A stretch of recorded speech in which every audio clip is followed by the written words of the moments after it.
पौराणिक काल में ऐसी कई महिलाएं हुई हैं जिन्हें हम आदर्श और उत्तम चरित्र की महिलाएं मानते हैं, लेकिन उनमें से सर्वोत्तम है माता सीता।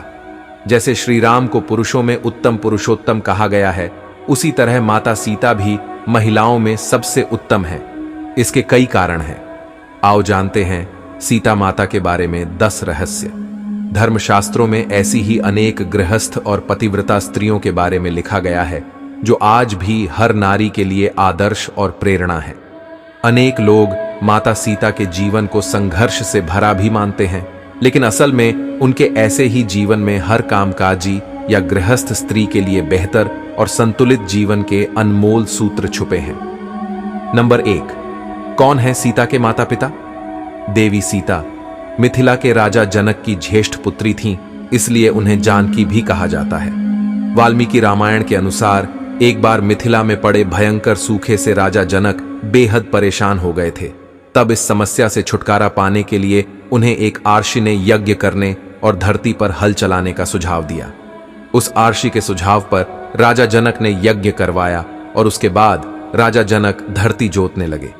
तभी उन्हें धरती में से सोने की डलिया में मिट्टी में लिपटी हुई एक सुंदर कन्या मिली।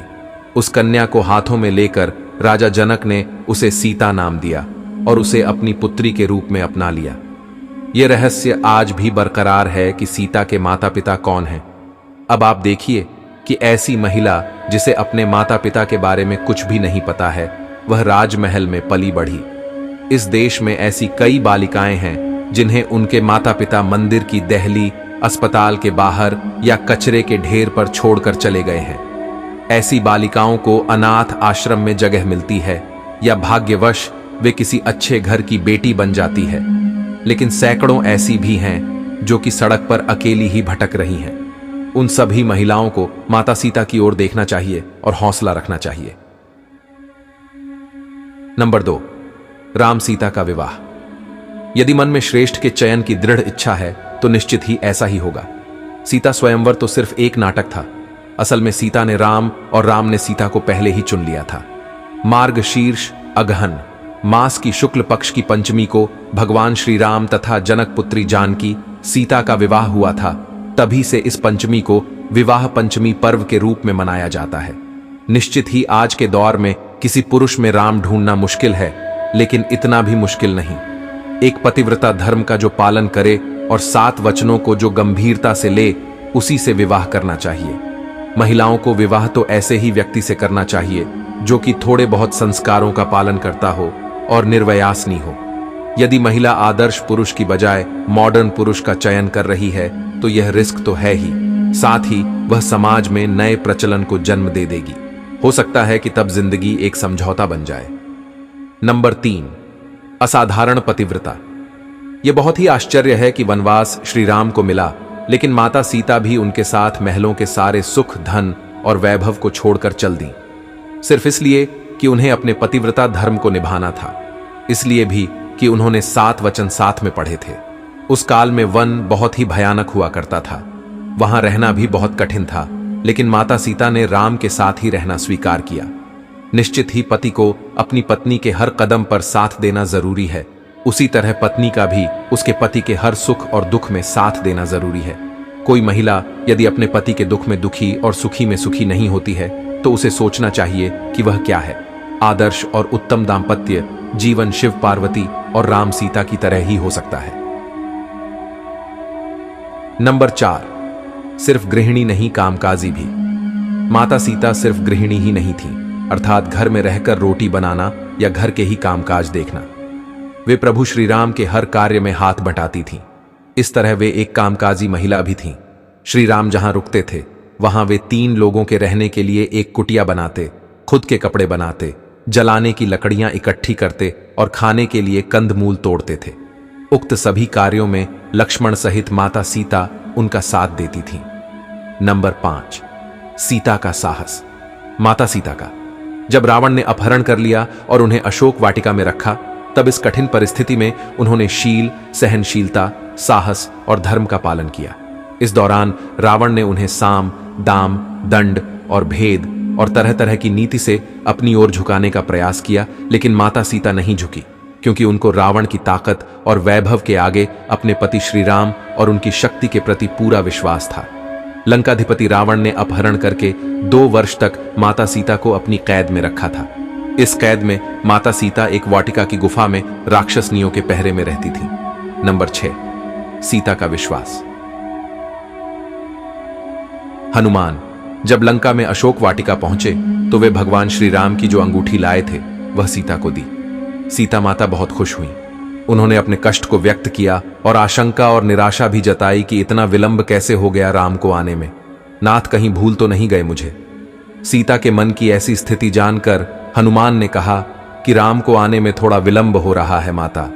यदि आपको लग रहा है कि वे समुद्र पार कर पाएंगे या नहीं तो मैं आज ही आपको लेकर राम जी के पास चलता हूं। हनुमान जी ने उन्हें अपनी शक्ति का भरोसा और परिचय दिया। सीता हनुमान जी की शक्ति को देखकर आश्वस्त हो गईं और समझ गईं कि यह वानर तत्क्षण ही मुझे राम के पास ले जा सकता है। इसके बाद भी सीता जी ने कहा कि राम के प्रति मेरा जो समर्पण है, जो संपूर्ण त्याग है, मेरा पतिव्रता का धर्म है, उसको ध्यान में रखकर मैं राम के अतिरिक्त किसी अन्य का स्पर्श नहीं कर सकती। अब राम यहां आएं, रावण का वध करें, जो उसके लोग हैं उनको मारें और हमें लेकर जाएं। राम जी ही मुझे मान मर्यादा के साथ लेकर जाएं, यही उचित होगा। नंबर 7, मायावी सीता। माना जाता है कि रण क्षेत्र में वानर सेना तथा राम लक्ष्मण में भय और निराशा फैलाने के लिए रावण के पुत्र मेघनाद ने अपनी शक्ति से एक मायावी सीता की रचना की, जो सीता की भांति ही नजर आ रही थी। मेघनाद ने उस मायावी सीता को अपने रथ के सामने बैठाकर रण क्षेत्र में घुमाना प्रारंभ किया। वानरों ने उसे सीता समझकर प्रहार नहीं किया।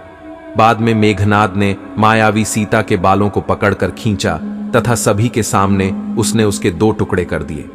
यह दृश्य देखकर वानर सेना में निराशा फैल गई। सभी सोचने लगे कि जिस सीता के लिए युद्ध कर रहे हैं वे तो मारी गई हैं, अब युद्ध करने का क्या फायदा।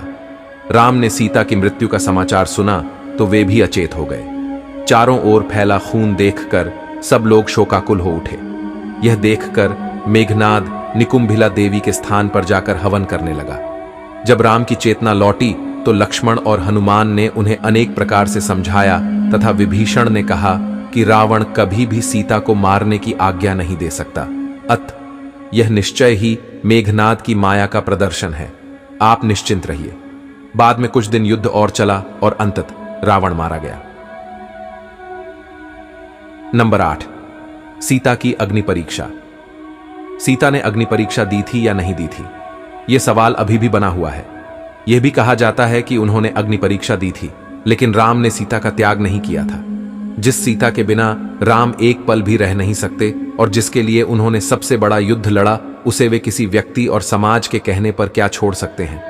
राम जब सीता को रावण के पास से छुड़वाकर अयोध्या ले आए तो उनके राज्याभिषेक के कुछ समय बाद मंत्रियों और दुर्मुख नामक एक गुप्तचर के मुंह से राम ने जाना कि प्रजाजन सीता की पवित्रता के विषय में संदिग्ध है। अतः सीता और राम को लेकर अनेक मनमानी बातें बनाई जा रही हैं। उस वक्त सीता गर्भवती थीं। राम और अन्य से सीता से कहा कि समाज में बातें बनाई जा रही हैं। सभी कहते हैं कि अग्नि परीक्षा देगा पड़ेगी। माना जाता है कि राम और समाज द्वारा संदेह किए जाने के कारण सीता ने ग्लानि, अपमान और दुख से विचलित होकर चिता तैयार करने की आज्ञा दी। सीता ने यह कहा, यद्यपि मन, वचन और कर्म से मैंने सदैव राम को ही स्मरण किया है तथा रावण जिस शरीर को उठाकर ले गया था वह अवश्य था, तब अग्निदेव मेरी रक्षा करें। और फिर सीता माता ने जलती हुई चिता में प्रवेश किया। अग्निदेव ने प्रत्यक्ष रूप धारण करके सीता को गोद में उठाकर राम के सम्मुख प्रस्तुत करते हुए कहा कि वे हर प्रकार से पवित्र हैं। इस अग्नि परीक्षा के बाद भी जन समुदाय में तरह तरह की बातें बनाई जाने लगीं। तब राम के समक्ष फिर से धर्म संकट उत्पन्न हो गया। नंबर 9, वाल्मीकि आश्रम में सीता। सीता जब गर्भवती थीं, तब उन्होंने एक दिन राम से एक बार तपोवन घूमने की इच्छा व्यक्त की, किंतु राम ने वंश को कलंक से बचाने के लिए लक्ष्मण से कहा कि वे सीता को तपोवन में छोड़ आएं।